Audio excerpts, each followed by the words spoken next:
Well, joining me on the set now for more on the U.S. race to the White House is lawyer, author, and U.S. specialist Olivier Piton. Hello, Olivier. Thanks for coming in. Thank you. What do you think? Let's start with this scandal surrounding Donald Trump, this latest scandal. Is this enough to finally get Republican backlash against him?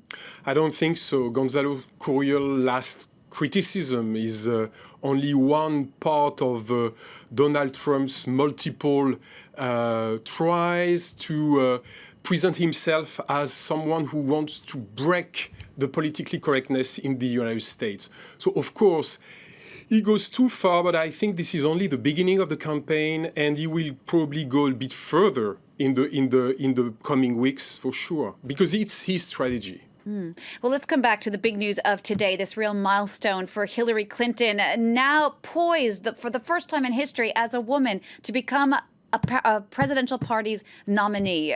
How big a milestone is this? Well, she broke the glass ceiling, so she made it. Now the real problem for all the candidates, of course, Donald Trump, Bernie Sanders, and Hillary Clinton, is that they really look like what we have in Europe. That's what is really striking. We have Hillary Clinton, who represents the establishment, and she will have to fight to break this image.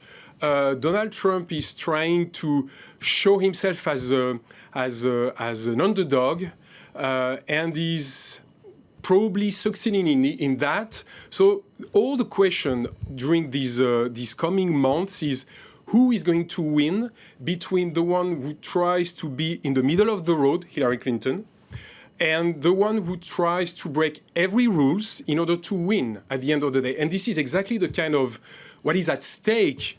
It's exactly what we have in Europe with the same kind of actors, same kind of topics, same kind of fracture within the parties. What are your thoughts on Bernie Sanders? Now, he himself asked for a meeting with President Obama tomorrow.